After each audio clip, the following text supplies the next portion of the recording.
ರಾಜ್ಯ ಸರ್ಕಾರ ಕೊರೋನಾ ವಿಪತ್ತು ನಿರ್ವಹಣೆ ಪೂರ್ತಿಯಾದ ಎಡವುದುಂಡು ಜನಕ್ಕಳಿಗೆ ಸರಿಯಾದ ಮಾಹಿತಿ ಇಜ್ಜಂದೆ ಪರದಾಡುಂದುಲ್ಲೇರು ಏತು ಕೋವಿಡ್ ಆಸ್ಪತ್ರೆಲುಂಡು ಏತು ಬೆಡ್ಡುಲು ಪಂಪಿನ ಬಗೆಟ್ ಸರ್ಕಾರ ಸರಿಯಾದ ಮಾಹಿತಿ ಕೊರಡು ಪಂಡದು ಶಾಸಕರು ಶ್ರೀ ಯುಟಿ ಖಾದರ್ ಕುಡ್ಲಾಡು ಸುದ್ದಿಗೋಷ್ಠಿ ಪಾತ್ರರೊಂದು ಸರ್ಕಾರದ ವಿಫಲತೆಯನ್ನು ಟೀಕಿಸಾಯಿರು. ಜಿಲ್ಲಾಡಳಿತ ರಾಜ್ಯ ಸರ್ಕಾರ ಕೊಟ್ಟಿದ್ದೇವೆ. ಪ್ರತಿ ಹಂತದಲ್ಲಿ ಕೂಡ ರಾಜ್ಯ ಸರ್ಕಾರ ಮತ್ತು ಜಿಲ್ಲಾ ಸರ್ಕಾರಿ ಉಸ್ತುವಾರಿ ಸಚಿವರು ಇವತ್ತು ವಿಫಲ ಆಗುವಂತ ತೀರ್ಮಾನ ಇವತ್ತು ತಗೊಂಡಿದ್ದಾರೆ. ಜನ ಇವತ್ತು ಸಂಕಷ್ಟ ಇವತ್ತು ಬರ್ತಾ ಇದ್ದಾರೆ. ನಂಬರ್ ಒಂದು, ಇವತ್ತು ನಾವು ಮಾಧ್ಯಮದಲ್ಲಿ ಮತ್ತು ಪೇಪರ್ ನೋಡಿದ್ದೇವೆ. ಇವತ್ತು ವೆಲ್ಲಾಕಿನಲ್ಲಿ ಪಾಸಿಟಿವ್ ಅಂತ ಬಂದಿದೆ, ಖಾಸಗಿಯಲ್ಲಿ ಹೋದಾಗ ನೆಗೆಟಿವ್ ಅಂತ ಬಂದಿದೆ. ಇದು ಜನರಿಗೆ ಬಹಳಷ್ಟು ಇವತ್ತು ಸಂಶಯ ಆಗಿ ಮತ್ತೆ ಯಾವುದೇ ವೈದ್ಯಕೀಯ ಮಾತ್ರ ನಂಬಲಿಕ್ಕೆ ಹೋಗುದಿಲ್ಲ. ಇದಕ್ಕೆ ಕ್ಲಾರಿಟಿಯನ್ನು ಜಿಲ್ಲಾಡಳಿತ ಮತ್ತು ರಾಜ್ಯ ಸರ್ಕಾರ ಕೊಡಬೇಕು. ಯಾವೊಂದು ಈ ಸ್ಯಾಂಪಲ್ ಇದೆ, ಈ ಸ್ಯಾಂಪಲ್ ಅನ್ನು ನ್ಯಾಷನಲ್ ಇನ್ಸ್ಟಿಟ್ಯೂಟ್ ಆಫ್ ವೈರಾಲಜಿಗೆ ಕಳಿಸಿ ಅಲ್ಲಿಂದ ಸ್ಪಷ್ಟವಾದ ವರದಿಯನ್ನು ತರಿಸಬೇಕು, ಜನರ ಸಂಶಯ ದೂರ ಮಾಡಬೇಕು. ಇದು ನಾವು ಹೇಳ್ಬೇಕಂತಿಲ್ಲ, it is responsibility of the government. ಈ ಒಂದು ಸಂಶಯ ಬಂದಾಗ ನಿವಾರಿಸುವ ಸರ್ಕಾರದ ಜವಾಬ್ದಾರಿ. So national institute of virology ಅದು ಬೆಂಗಳೂರಿನಲ್ಲಿದೆ, ಪುಣೆಯಲ್ಲಿದೆ, ಅಲ್ಲಿಗೆ ಕಳಿಸಿ ಅಲ್ಲಿ ಅಧಿಕೃತವಾದ ಒಂದು ರಿಪೋರ್ಟ್ ಅನ್ನು ತರಿಸಬೇಕು. ಮತ್ತೆ ಯಾರು ಸರಿ ಯಾರು ತಪ್ಪಾಗಿದೆ ಅದನ್ನು ಸರಿಪಡಿಸುವ ಕೆಲಸ ಆಗಿ ಸರ್ಕಾರ ಕ್ಲಾರಿಟಿ ಕೊಡಬೇಕು. Number one. ನಂಬರ್ ಟು, ಈಗಾಗಲೇ ನಮ್ಮ ಸ್ಟಾರ್ಟಿಂಗ್ ಸ್ಟೇಜ್ ನಲ್ಲಿ ಲಾಕ್ಡೌನ್ ಅಲ್ಲಿ ಮಾಡಿದಾಗ ನಮ್ಮ ಮಂಗಳೂರಿನ ಶಾಸಕರು, ಸಂಸದರು, ಉಸ್ತುವಾರಿ ಸಚಿವರು ಆನ್ಲೈನ್ ಅಲ್ಲಿ ಊಟ ಮಾಡ್ಲಿಕ್ಕೆಲ್ಲ ವ್ಯವಸ್ಥೆ ಪಾಸ್ ಕೊಡುದು ಮತ್ತು ಆನ್ಲೈನ್ ಅಲ್ಲಿ ಫುಡ್ ಮನೆಗೆ ಸಪ್ಲೈ ಮಾಡ್ಲಿಕ್ಕೆ ಬಹಳ ಮೀಟಿಂಗ್ ಮಾಡಿ ರಾತ್ರಿ ಬೆಳಿಗ್ಗೆ. ಈಗ ಎಷ್ಟು ಆಸ್ಪತ್ರೆಯಲ್ಲಿ ಎಷ್ಟು ಬೆಡ್ ಇದೆ, ಎಷ್ಟು ಕಾಲಿದೆ, ಎಷ್ಟು ಫಿಲ್ ಇದೆ, ಎಷ್ಟು ವೆಂಟಿಲೇಟರ್ಸ್ ಇದೆ ಅಂತೇಳಿ ಇದನ್ನು ವೆಬ್ಸೈಟ್ ಮುಖಾಂತರ ಆನ್ಲೈನ್ ಮುಖಾಂತರ ಜನರಿಗೆ ಯಾಕೆ ಮುಟ್ಟಿಸುವುದಿಲ್ಲ? ಯಾರಿಗೆ ಬೇಕಾದ ಮನೆಯಲ್ಲಿ ಮೊಬೈಲ್ ಕೂತ್ಕೊಂಡು ಹುಷಾರು ನೋಡ್ಬೋದಲ್ಲ, ಎಲ್ಲಿ ವೇಕೆನ್ಸಿ ಇದೆ, ಖಾಲಿದೆ, ಎಲ್ಲಿ ಹೋಗ್ಬೇಕು, ಯಾರು ಆಫೀಸರ್ ಅಂತ ಹೇಳಿ. ಇದಕ್ಕೆ ಆನ್ಲೈನ್ ಸಿಸ್ಟಮ್ ತರೋದಿಲ್ಲ. ಶ್ರೀಮಂತರ ಮನೆಗೆ ಫುಡ್ ಮುಟ್ಟಿಸುವುದು ಮುಖ್ಯ ಅಲ್ಲ, ಜನಸಾಮಾನ್ಯರಿಗೆ ಈ ರೀತಿ ಗೊಂದಲವಾದಾಗ ಸ್ಪಷ್ಟತೆ ಕೊಡುವಂತ ಒಂದು ಇದನ್ನು ಇವತ್ತು ಸರ್ಕಾರ ಯಾಕೆ ಇದರ ಬಗ್ಗೆ ಚಿಂತನೆ ಮಾಡುದಿಲ್ಲ? ಅದನ್ನು ತಕ್ಷಣ ಇವತ್ತು ಆಗ್ಬೇಕು. ಎಲ್ಲಿ ನಮ್ಗೆ 50% ಬೆಡ್ ಕೊಟ್ಟಿದ್ದಾರೆ, ಯಾವ ಹಾಸ್ಪಿಟಲ್ ಕೊಟ್ಟಿದ್ದಾರೆ, ಎಷ್ಟು ಫಿಲ್ ಆಗಿದೆ, ಎಷ್ಟು ಆಗ್ಬೇಕು, ಅದನ್ನು ಬಹಳ ಸ್ಪಷ್ಟತೆಯಿಂದ ತಿಳಿಸಬೇಕು. ಎರಡನೇದು, ರೆಫರಡ್ ಇದ್ರು ಕೂಡ 2-3 ಕೇಸಸ್ ಬೆಳ್ತಂಗಡಿಗೆ ತಾಲೂಕು ಆಫೀಸ್ ಹೋದ್ರು ಅವರು ಆಸ್ಪತ್ರೆಗೆ, ಅಲ್ಲಿಂದ ಅವರು ಖಾಸಗಿ ಆಸ್ಪತ್ರೆಗೆ ರೆಫರ್ ಮಾಡಿದ್ರು. ಅಲ್ಲಿ ನಾವು ತೆಕ್ಕೊಳ್ಳಿಲ್ಲ, ನೀವೆಲ್ಲ ಹೋಗಿ ಅಂತ ಹೇಳಿದ್ರು. ಅಲ್ಲಿ ಹೋದಾಗ ಬೇರೆ ಆಸ್ಪತ್ರೆ, ಅಲ್ಲಿಂದ ಆಯುಷ್ಮಾನ್ ಬರ್ಬೇಕು 3 ದಿವಸ ಆಗ್ತದೆ, ನೀವು ದುಡ್ಡು ಕಟ್ಟಿ ಅಂತ ಹೇಳಿ 20,000 40,000 ಮಾಡುವಾಗ ಸರ್ಕಾರ ಯಾಕೆ ಇವತ್ತು ಕಣ್ಮುಚ್ಚು ಕೂತ್ಕೊಂಡಿದೆ? ಇದನ್ನೆಲ್ಲ ಕೂಡ ಗಂಭೀರವಾಗಿ ತೆಕ್ಕೊಳ್ಳುವಂತ ವಿಚಾರ ಇವತ್ತು ಸರ್ಕಾರ ಇವತ್ತು ಮಾಡಬೇಕು. ಸಂಪೂರ್ಣವಾಗಿ ಇವತ್ತು ವಿಫಲವಾಗಿ ನಾವಿವತ್ತು ಮನಸ್ಸಿನ ನಾವಿವತ್ತು ಪ್ರತಿಭಟನೆ ಇವತ್ತು ಬಂದಿದ್ದೇವೆ. ಜನತೆಗೆ ಆಗುವ ತೊಂದರೆ ಕಾಂಗ್ರೆಸ್ ಇವತ್ತು ನಾವು ಯಾವತ್ತು ಹೋರಾಟ ನಾವಿವತ್ತು ಮಾಡುವಂತದ್ದು ಜೀವಂತವಾಗಿ ಉಳಿಸ್ಲಿಕ್ಕೆ ಯಾವ ಪ್ರಯತ್ನ ಇವರು ಮಾಡ್ತಾ ಇಲ್ಲ. ಕನಿಷ್ಠ ತೀರಿ ಹೋದ ನಂತರ ಅದು ಕೂಡ ಗೌರವಪೂರ್ವಕವಾಗಿ ಮಾಡುವಂತ ವ್ಯವಸ್ಥೆ ಇವತ್ತು ಮಾಡ್ಬೇಕಲ್ಲ. ಸತತವಾಗಿ 1 ತಿಂಗಳ ನಾವು ಖುದ್ದಾಗಿ ಹೇಳಿದ್ದೇವೆ, ನಾವು ಖುದ್ದಾಗಿ ಇವತ್ತು ಮಾಡುವ ವ್ಯವಸ್ಥೆ ಆಗಿದೆ. ಇದನ್ನು ಕೂಡ ಯಾಕೆ ಸರಿಪಡಿಸಿಲ್ಲ? ಸರಿಯಾದ ಆಂಬುಲೆನ್ಸ್ ಇಲ್ಲ, ಆಂಬುಲೆನ್ಸ್ ನಲ್ಲಿ ಸರಿಯಾದ ಒಂದು ಚಾರ್ಜ್ ಫೀಸ್ ಅನ್ನು ಕೂಡ ಇವತ್ತು ಕೊಡ್ತಾ ಇಲ್ಲ. ಇದರಲ್ಲಿ ಅಲ್ಲಿ ಸರಿಯಾಗಿ ಇವತ್ತು ಎಲ್ಲಿಯಾದ್ರೂ ಬಾಡಿ ತಗೊಂಡು ಹೋಗ್ಬೇಕಾದ್ರೆ ಅಲ್ಲಿ ಒಂದು 4 ಜನ ಇರಲಿಕ್ಕೆ ಇಲ್ಲದಂತ ಕೆಲವೊಂದು ಪರಿಸ್ಥಿತಿ ಇವತ್ತು ಇರುವಂತದ್ದು. ಇದನ್ನೆಲ್ಲ ಕೂಡ ಗಂಭೀರವಾಗಿ ಇವತ್ತು ಲಾಸ್ಟ್ಗೆ ಇವತ್ತು ಕ್ರಿಮೇಷನ್ ಮಾಡುವಾಗ ಆಂಬುಲೆನ್ಸ್ ಡ್ರೈವರ್ ಹೋಗಿ ಅದಕ್ಕೆ ಕೊಲ್ಲಿಡುವಂತ ಒಂದು ಪರಿಸ್ಥಿತಿ. ಇದನ್ನೆಲ್ಲ ಯಾಕೆ ಸರ್ಕಾರ ತೀರ್ಮಾನ ಮಾಡ್ತದೆ? ಆದ್ರೆ ನಾವು ಮೊನ್ನೆಯಿಂದ ಹೇಳ್ತಿದ್ದೇವೆ, ತೀರಿ ಹೋದ ತಕ್ಷಣ ಪ್ಯಾಕ್ ಆಗುವಾಗ ಆ ಬಾಡಿಯನ್ನು ಕುಟುಂಬಸ್ಥರಿಗೆ ಅದು ಮುಂಚೆ ತೋರಿಸಬೇಕು, ಪ್ಯಾಕ್ ಆಗುವ ಮುಂಚೆ ತೋರಿಸಬೇಕು. ಮತ್ತು ಮುಖದಲ್ಲಿ ಟ್ರಾನ್ಸ್ಪರೆಂಟ್ ಪ್ಲಾಸ್ಟಿಕ್ ಹಾಕಬೇಕು. ಕನಿಷ್ಠ ಒಂದು ಮುಖ ನೋಡದ ವ್ಯವಸ್ಥೆ ಮಾಡಿ ಕೊಡದಿದ್ರೆ ಯಾವ ಸರ್ಕಾರ ನಡೆಸ್ತಾರೆ? ಜನರಿಗೆ ಧೈರ್ಯ ಕೊಟ್ಟು ಬನ್ನಿ, ನಿಮ್ಮ ಕುಟುಂಬಸ್ಥರ ಮಾತ್ರದ ಇದೆ, ನೀವು ಬನ್ನಿ ನೋಡಿ ಅಂತೇಳಿ ಅವರಿಗೆ ನಾವು ಧೈರ್ಯ ಕೊಡ್ಬೇಕು. ಅದನ್ನು ಬಿಟ್ಟು ಬರೋರಿಗೆ ಕೂಡ ನೀವು ವ್ಯವಸ್ಥೆ ಮಾಡದಿದ್ರೆ ಏನ್ ಪರಿಸ್ಥಿತಿ? ಇದು ಡಿಸ್ಟ್ರಿಕ್ಟ್ ಅಡ್ಮಿನಿಸ್ಟ್ರೇಷನ್ ರೆಸ್ಪಾನ್ಸಿಬಿಲಿಟಿ. ಯಾರು ತೀರೋದ್ರು ಕೂಡ ಮನೆಯ ಕುಟುಂಬಸ್ಥರಿಗೆ ಧೈರ್ಯ ಕೊಟ್ಟು ನೀವು ಬನ್ನಿ ಅಂತ ತೋರಿಸಿ ಗೌರವಪೂರ್ವಕವಾಗಿ ಅಂತ ಸಂಸ್ಕಾರ ಮಾಡಿಸೋ ಜವಾಬ್ದಾರಿ ಸರ್ಕಾರ ಜವಾಬ್ದಾರಿ. ಅದು ಇವತ್ತು ಮಾಡಲೇಬೇಕಂತ ಹೇಳಲಿಕ್ಕೆ ನಾನು ಇವತ್ತು ಬಯಸ್ತೇನೆ. ಮಾಜಿ ಜಿಲ್ಲಾ ಉಸ್ತುವಾರಿ ಸಚಿವರು ಶ್ರೀ ಬಿ ರಮನಾಥ್ ರೈ, ಮಾಜಿ ವಿಧಾನ ಪರಿಷತ್ ಸದಸ್ಯರು ಐವನ್ ಡಿಸೋಜ, ವಿಧಾನ ಪರಿಷತ್ ಸದಸ್ಯರು ಶ್ರೀ ಹರೀಶ್ ಕುಮಾರ್ ಸುದ್ದಿಗೋಷ್ಠಿ ಪಾತ್ರರೊಂದು ಸರ್ಕಾರದ ಕೊರೋನಾ ರೀತಿ ನೀತಿನ ಖಂಡಿಸಾಯಿರು. ಕೊರೋನಾಡು ಮರಣ ಪಡೆಯಿನ ಸಂದರ್ಭಡು ಅಂತ್ಯ ಸಂಸ್ಕಾರಗಳ ಸಿಬ್ಬಂದಿಲು ಇಜ್ಜಂದೆ ಆಂಬುಲೆನ್ಸ್ ಡ್ರೈವರ್ನಕ್ಕಲೆ ಅಂತ್ಯ ಸಂಸ್ಕಾರ ನಡಪಾಯಿನ ಉದಾಹರಣೆಲು ಉಂಡು. ಇಲ್ಲದಕ್ಲೆಗೆ ಅಂತಿಮ ದರ್ಶನಗಳ ಅವಕಾಶ ಕೊರೊಂದಿಜ್ಜೇರು. ಪಾರ್ಥಿವ ಶರೀರನ ಪೂರ್ತಿಯಾದ ಮುಚ್ಚು ನಡೆದು ದುಂಬು ಇಲ್ಲದಕ್ಲೆಗೆ ತೂಪಿನ ಅವಕಾಶ ಆಡಲ ಕೊರಡು ಪಂಡದ ತೆರಿಪಾಯಿರು. ಕರ್ನಾಟಕ ರಾಜ್ಯದಲ್ಲಿ ಕೊರೋನಾ ವೈರಸ್ ಕೋವಿಡ್-19 ಸಾಂಕ್ರಾಮಿಕ ರೋಗ ಇದ್ದಂಥವರು ಬೆಂಗಳೂರು ಬಿಟ್ಟರೆ ಮಂಗಳೂರು, ದಕ್ಷಿಣ ಕನ್ನಡ ಜಿಲ್ಲೆ ಸಂಪೂರ್ಣವಾಗಿ ದೊಡ್ಡ ಸಂಖ್ಯೆಯಲ್ಲಿ ಈ ಒಂದು ಸೋಂಕಿಗೆ ಒಳಗಾದಂಥವರು, ಈ ಸಮಸ್ಯೆ ಪಟ್ಟವರು ಬಹಳಷ್ಟು ಮಂದಿ ಇದ್ದಾರೆ. ಈ ಜಿಲ್ಲೆಗೆ ನಾವು ಬೇಡಿಕೆ ಮಟ್ಟ ಪ್ರಕಾರ ಒಂದು ಕೋವಿಡ್ ಆಸ್ಪತ್ರೆ ಪ್ರತ್ಯೇಕ ಬೇಕು ಅಂತ ನಾವು ಕೇಳ್ಕೊಂಡಿದ್ವಿ.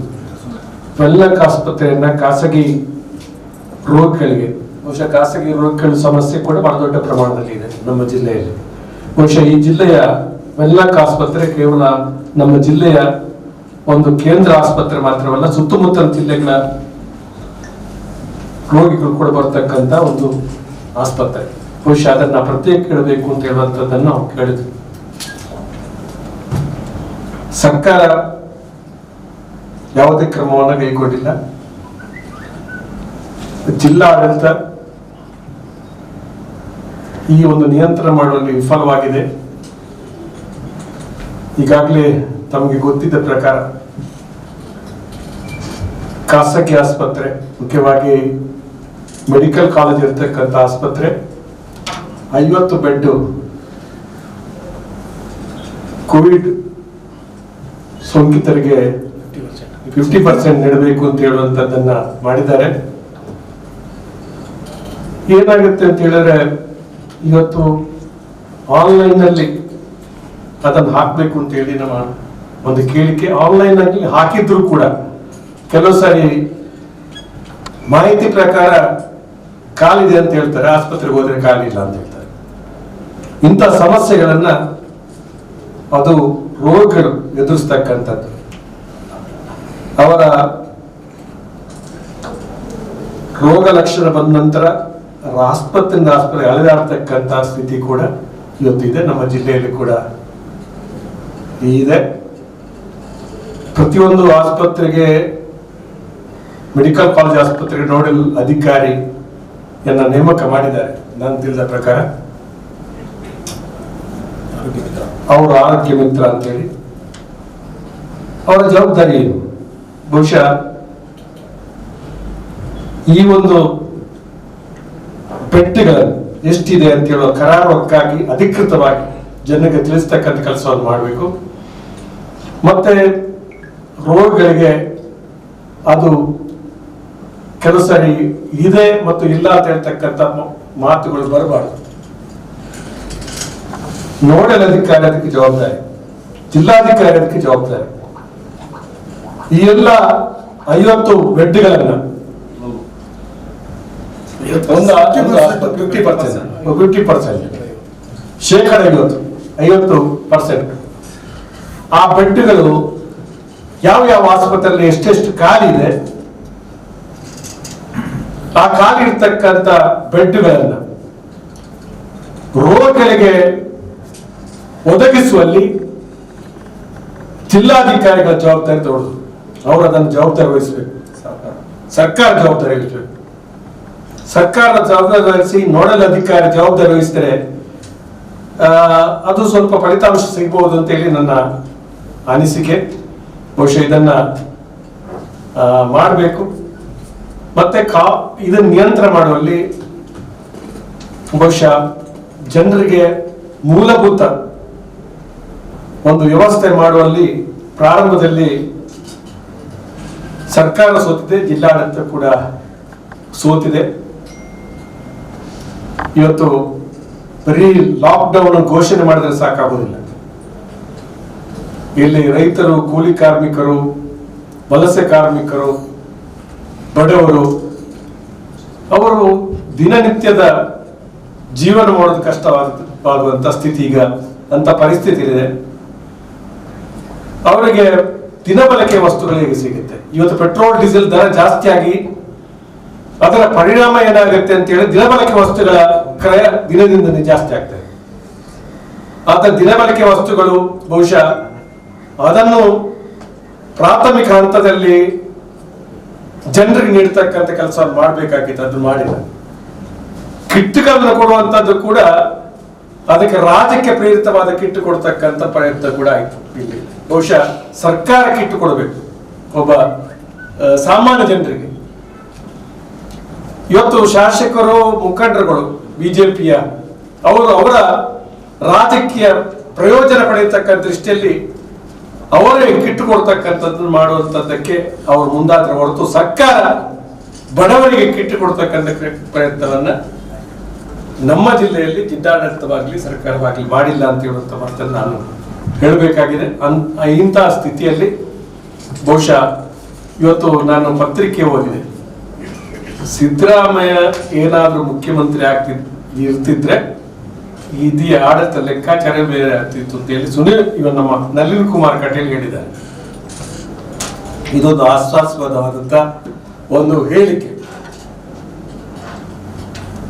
ಇವತ್ತು ಜನರ ಬಾಯಲ್ಲಿದೆ, ಕಾಂಗ್ರೆಸ್ ಸರ್ಕಾರ ಸಿದ್ದರಾಮಯ್ಯ ಸರ್ಕಾರ ಇರ್ತಿದ್ರೆ ಜನರಿಗೆ ಎಲ್ಲಾ ಸಮಸ್ಯೆ ಪರಿಹಾರ ಮಾಡತಕ್ಕಂಥದ್ದಕ್ಕೆ ಹೆಚ್ಚು ಪ್ರಯೋಜನ ಆಗ್ತಿತ್ತು. ಇವತ್ತು ಅವರ ಅನ್ನಭಾಗ್ಯ ಕಾರ್ಯಕ್ರಮ ಇರ್ಬೋದು ಅಥವಾ ಇಂದಿರಾ ಕ್ಯಾಂಟೀನ್ ಕಾರ್ಯಕ್ರಮ ಇರುವುದು, ಸರ್ಕಾರದ ಯಾವುದೇ ಬಡವರಿಗೆ ಸಿಗ್ತಕ್ಕಂಥ ಕಾರ್ಯಕ್ರಮ, ಇವತ್ತು ಆರೋಗ್ಯ ವ್ಯವಸ್ಥೆಯನ್ನು ಒದಗಿಸ್ತಕ್ಕಂಥ ಕಾರ್ಯಕ್ರಮ, ಅದು ಕಾಂಗ್ರೆಸ್ ಸರ್ಕಾರ ಇದ್ದಾಗ ಮಾಡಿರ್ತಕ್ಕಂಥ ಕೆಲಸಗಳು ಇವತ್ತು ಅನುಕೂಲಕ್ಕೆ ಬಂದಿದೆ ಅಂತ ಹೇಳ್ತಕ್ಕಂಥ ಮಾತನ್ನು ಹೇಳಿ, ಆದ್ರೂ ಕೂಡ ನನ್ನ ಪರಿಣಾಮಕಾರಿಯಾಗಿ ಆ ಕೆಲಸವನ್ನು ಮಾಡಲಿಕ್ಕೆ ಇವತ್ತು ಸರ್ಕಾರ ವಿಫಲವಾಗಿದೆ, ಜಿಲ್ಲಾಡಳಿತ ಸಂಪೂರ್ಣ ವಿಫಲವಾಗಿದೆ.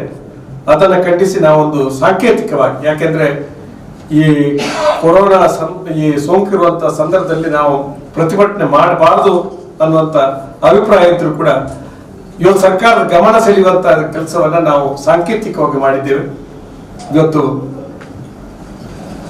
ಜಿಲ್ಲಾಡಳಿತ ಇಚ್ಛಾಶಕ್ತಿಯಿಂದ ಇವತ್ತು ಈ ಸಮಸ್ಯೆಯನ್ನು ಪರಿಹಾರ ಮಾಡುವ ದಿಸೆಯಲ್ಲಿ ಪ್ರಯತ್ನ ಮಾಡಬೇಕು ಅಂತೇಳಿ ನಾನು ಈ ತಮ್ಮ ಮೂಲಕ ನಾನು ಸರ್ಕಾರವನ್ನು ಜಿಲ್ಲಾಡಳಿತ ವಿನಂತಿ ಮಾಡಿಕೊಳ್ತೇನೆ. ದಿವಸಕ್ಕೆ 200-300 ಜನ ಪಾಸಿಟಿವ್ ಬರ್ತಾರೆ. ಅದರಲ್ಲಿ 200 ಜನ ಪಾಸಿಟಿವ್ ಬಂದರೆ ಅಟ್ಲೀಸ್ಟ್ ಒಂದು 100 ಜನ ಆದರೂ ಹಾಸ್ಪಿಟ್ಲಿಗೆ ಅಡ್ಮಿಟ್ ಆಗೋರು ಇರ್ತಾರೆ. ಅವರು ಆಗೋದು ಪರಿಸ್ಥಿತಿಯಲ್ಲಿ ಇರ್ತಾರೆ.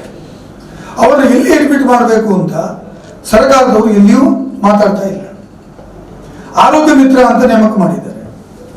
ಆರೋಗ್ಯ ಮಿತ್ರ ಅವರಿಗೆ ನಾನು ಫೋನ್ ಮಾಡಿ ಕೇಳಿದರೆ, ಎಷ್ಟು ಬೆಡ್ ಇದೆ, ನೀವು ಎಜೆ ಆಸ್ಪತ್ರೆಯಲ್ಲಿ ಇನ್ಚಾರ್ಜ್ ಇದ್ದೀರಿ, ಎಷ್ಟು ಬೆಡ್ ಇದೆ, ಎಷ್ಟು ವೆಂಟಿಲೇಟರ್ ಇದೆ, ಎಷ್ಟು ಕೋವಿಡ್ ಪೇಷಂಟ್ಗಳು ಆ ಆಸ್ಪತ್ರೆಯಲ್ಲಿ ಅಡ್ಮಿಟ್ ಆಗಿದ್ದಾರೆ, ಎಷ್ಟು ಬೆಡ್ಗಳನ್ನು ನೀವು ನಮಗೆ ಕೋವಿಡ್ ಪೇಷಂಟ್ಗೆ ಮೀಸಲಿಟ್ಟಿದ್ದೀರಿ ಅಂತ ಕೇಳಿದರೆ ಅವ್ರದ್ದು ಉತ್ತರ ಇಲ್ಲ, ಅವ್ರ ವಿಷಯ ಗೊತ್ತಿಲ್ಲ.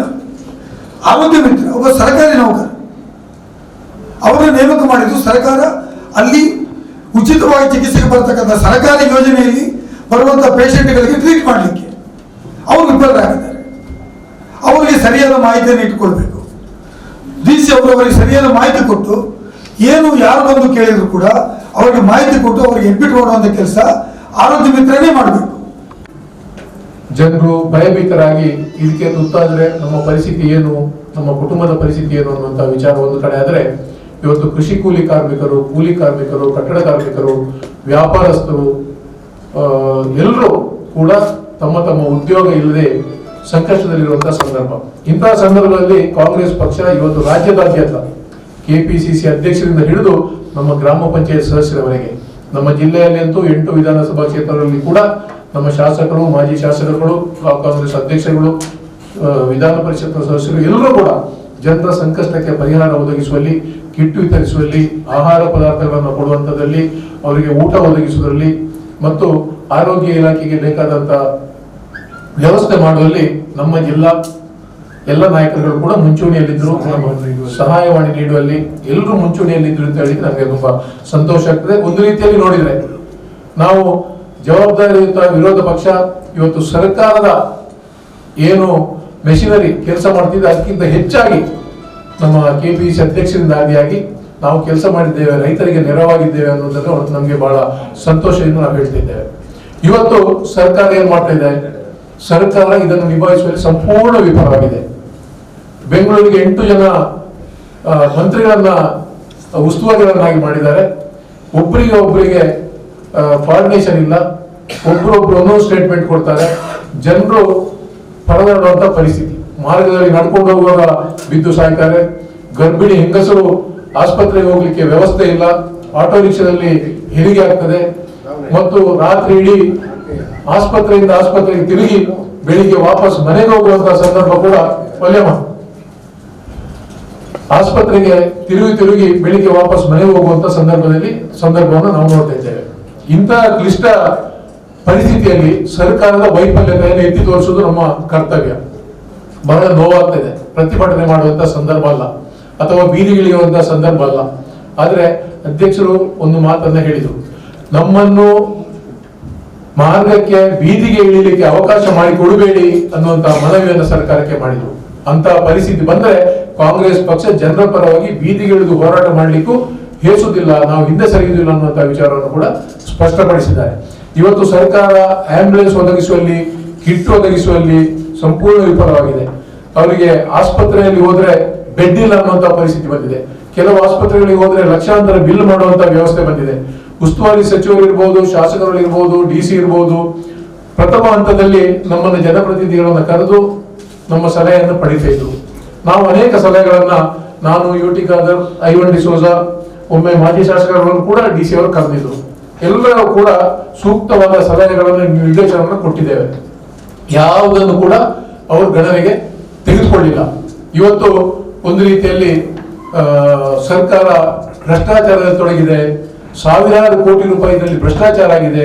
ಅದು ಕಿಟ್ ಪರ್ಚೇಸ್ ಮಾಡುವಲ್ಲಿ ಇರ್ಬೋದು, ಅದು ಔಷಧಿ ಪರ್ಚೇಸ್ ಮಾಡುವಲ್ಲಿ ಇರ್ಬೋದು, ಸರ್ಕಾರಿ ಆಸ್ಪತ್ರೆಗಳನ್ನ ನಿರ್ವಹಿಸುವಲ್ಲಿರ್ಬೋದು, ಅಥವಾ ಹೊಸ ಆಸ್ಪತ್ರೆಗಳನ್ನು ನಿರ್ಮಿಸುವಲ್ಲಿ, ಒಂದು ಕೋವಿಡ್ ಆಸ್ಪತ್ರೆ ಅಂತ ಬೆಂಗಳೂರಿನಲ್ಲಿ ಮಾಡ್ತಾ ಇದ್ದಾರೆ. ಅದರ ಪರಿಸ್ಥಿತಿಯನ್ನು ಕೂಡ ನಾವು ಇವತ್ತು ಮಾಧ್ಯಮಗಳಲ್ಲಿ ನೋಡ್ತಾ ಇದ್ದೇವೆ.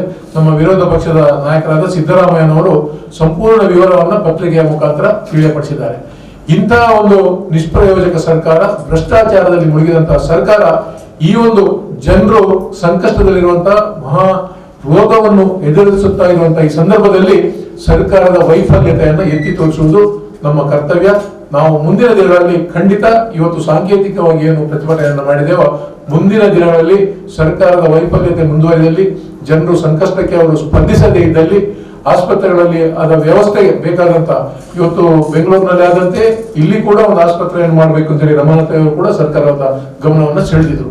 ಇಂತಹ ಒಂದು ವ್ಯವಸ್ಥೆಯಲ್ಲಿ ಸರ್ಕಾರ ತೊಡಗಬೇಕು ಅಂತ ಹೇಳಿ ಸರ್ಕಾರವನ್ನು ಮನವಿ ಮಾಡುತ್ತಾ, ಮುಂದಿನ ದಿನಗಳಲ್ಲಿ ಖಂಡಿತ ಇದು ಮುಂದುವರೆದರೆ ನಾವು ಕೂಡ ಮಾರ್ಗಕ್ಕೆ ಇಳಿದು ಹೋರಾಟ ಮಾಡ್ತೇವೆ ಅನ್ನುವಂಥ ಎಚ್ಚರಿಕೆಯನ್ನ ಅಥವಾ ಸಂದೇಶವನ್ನ ಸರ್ಕಾರಕ್ಕೆ ತಮ್ಮ ಮುಖಾಂತರ ಕೊಡಲಿಕ್ಕೆ ಇಷ್ಟಪಡ್ತೇನೆ. ಮಾಜಿ ಶಾಸಕರು ಮೊಯ್ದೀನ್ ಬಾವಾ, ಅಭಯಚಂದ್ರ ಜೈನ್, ಮಾಜಿ ಮೇಯರ್ ಶಶಿಧರ ಹೆಗ್ಡೆ, ಕವಿತಾ ಸನಿಲ್, ಎಂಚಿತ್ತಿ ಪ್ರಮುಖರು ಸುದ್ದಿಗೋಷ್ಠಿ ಒಟ್ಟಿಗೆ ಇದ್ದರು.